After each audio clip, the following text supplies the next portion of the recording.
Your credit score doesn't measure financial responsibility. This is an opinion. This isn't exaggeration. It's a scoring system that rewards you for staying in debt, not for getting out of it. If you pay everything in cash, never use credit, live prudently, your score drops. This isn't a bug. This isn't a glitch. It's design. In 2024, Americans owe $1.13 trillion in credit card debt. That's trillion with a T. And the system calls this financial health. But there's a secret banks and financial institutions will never tell you. The credit score was created in 1989, not to protect you, but to turn debt into perpetual profit. The same trick used to finance wars in the 17th century is now in your wallet. It's called debt servitude, and you signed the contract without reading it. To understand why you're trapped, let's go back to 1989. That year, Fair Isaac Corporation launched the FICO Score. Not to help consumers, to help banks calculate how much they could lend without excessive risk.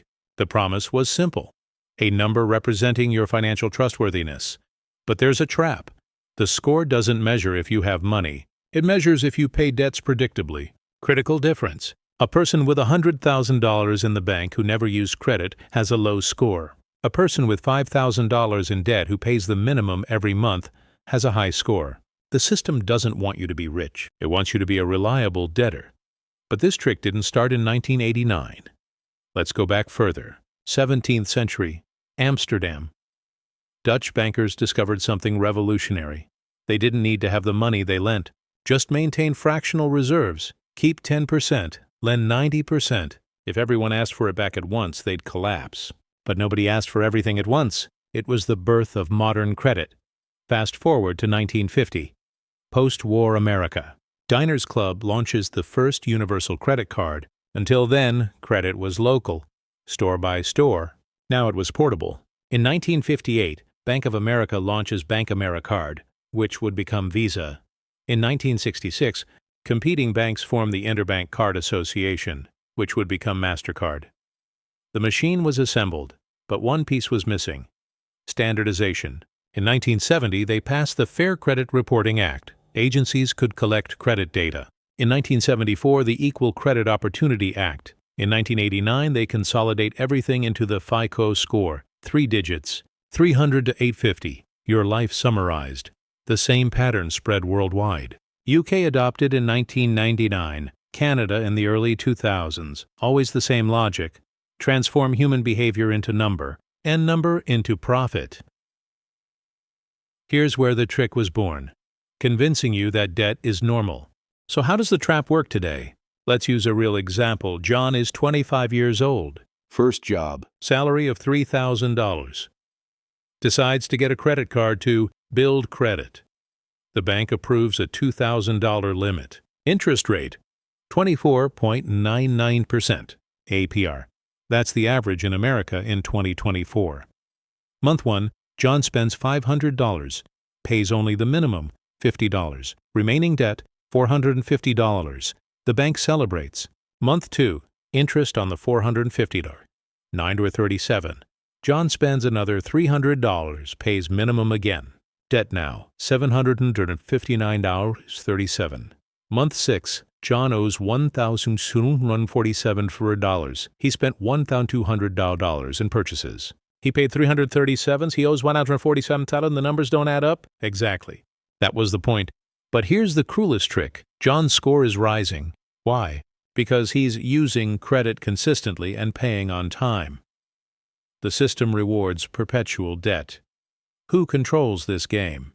First, the 3 credit bureaus, Experian, Equifax, TransUnion. They collect every transaction of yours, every payment, every delay, without your explicit consent. They sell this data to banks, fintechs, insurers. In 2023, these 3 companies generated $14.3 billion in revenue from your data. Second, the banks. In 2023, just the 5 largest U.S. banks, J.P. Morgan Chase, Bank of America, Wells Fargo, Citigroup, Goldman Sachs, earned $127 billion in net profit. The biggest portion? Credit card interest and revolving credit. Third, the card networks. Visa and MasterCard control 83% of the global card market. Every transaction, they keep 1.5% to 3%. You pay, the merchant pays. Everyone pays. Except them. In 2023, Visa alone made $32.7 billion in revenue. The consequences of this system are three, and inevitable. First consequence, perpetual indebtedness. The average credit card debt in the U.S. in 2024 was $6,360 per person, paying only the minimum with 24.99% interest. It would take 17 years and cost $13,104 in interest to pay off, more than double the principal. Second consequence, wealth transfer. Families pay interest. Banks accumulate. In 2023, Americans paid $130 billion in credit card interest. Where did that money go? Dividends for shareholders. Bonuses for executives. Profit expansion. Third consequence, behavioral control. Your score determines if you rent an apartment. If you get a job, companies check credit. If you pay more or less for car insurance, 3 digits control your life. And the only way to keep the number high is to stay in debt. Sound familiar? It should. You think this is new? This system has brutal historical precedents. Example 1. The Tulip Crisis, Holland, 1637. Merchants discovered they could sell futures contracts on tulips. You paid today for flowers that hadn't even grown yet. Credit on nothing. The market exploded. In February 1637, a single tulip bulb was worth 10 times the annual salary of a skilled craftsman. It was pure speculative debt. Then the system collapsed. February 3, 1637, auction in Harlem. Nobody showed up to buy. Panic. Within a week, futures contracts turned to dust. Who won? The few who sold at the top. Who lost? Everyone who bought with borrowed credit. Thousands of families ruined. Sound familiar? It should. It's exactly the subprime mortgage pattern.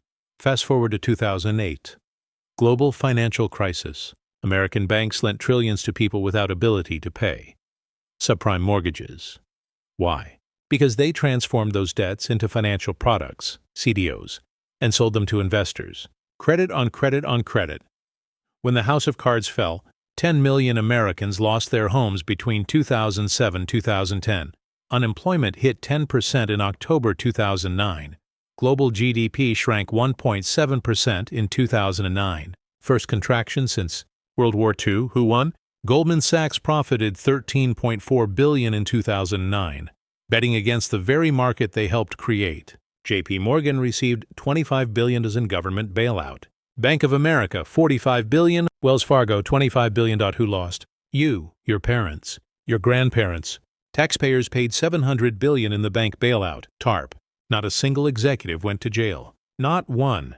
But there's something worse. The pattern is repeating now. In 2024, global credit card debt surpassed $4.6 trillion. In the U.S., delinquency hit 9.1% in September 2024, highest rate since 2011. Credit card balances increased by $154 billion in just 2023 alone. The pressure is building. The same warning signs from 2008 are reappearing. Growing debt, rising interest rates, people paying debt with debt. And when it explodes, you already know who'll pay the bill. History doesn't repeat, but it rhymes. Here's the truth nobody tells you. The system doesn't want you out of debt. It never did. The trap is total. Think about it. If you pay everything in cash, your score drops. If you don't use credit, your score doesn't grow. If you use credit but pay everything at the end of the month without interest, your score rises slowly.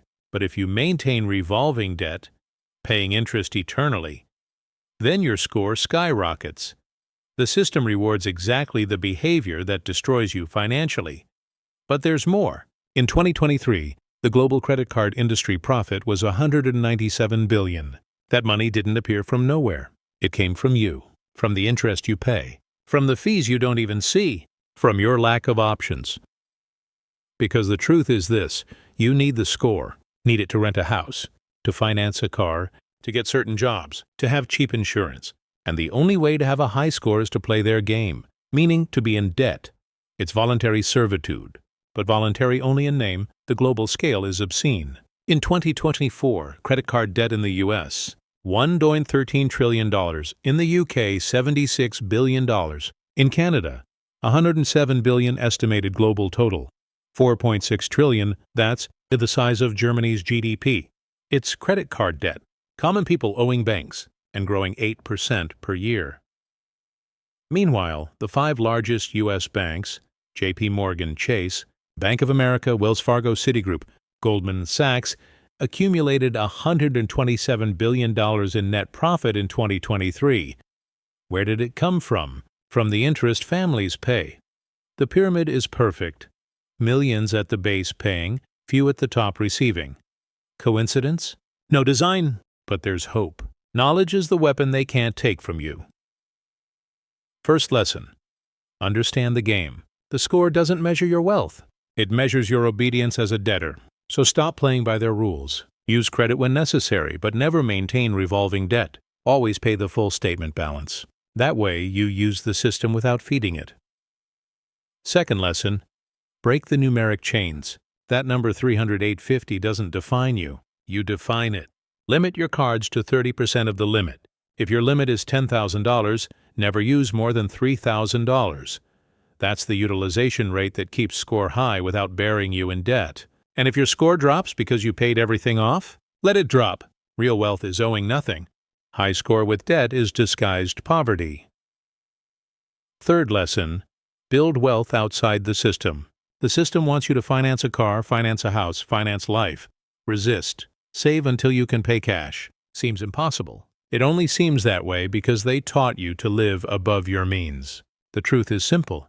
If you can't afford to buy it twice, you can't afford it. Fourth lesson. Understand who profits. Every time you pay interest, ask, where is this money going? To the bank, to the shareholder, to the executive, not to you. So minimize every penny that goes to them. Every dollar of interest saved is a dollar that stays with you. Fifth lesson.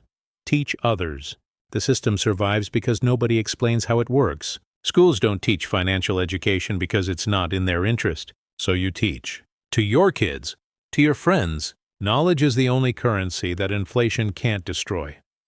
If you understood this, you're ahead of 90% of the population. This isn't exaggeration. It's statistics. Most people live without understanding. They're trapped.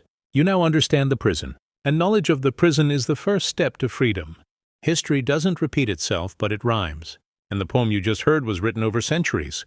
From Amsterdam to Wall Street, from 1637 to 2024, the pattern is always the same. Debt as a tool of control, numbers as a prison, ignorance as collateral. But now you know, and knowledge is power. The only kind compound interest can't erode. If this gave you a new perspective, subscribe. And never forget, an investment in knowledge pays the best interest.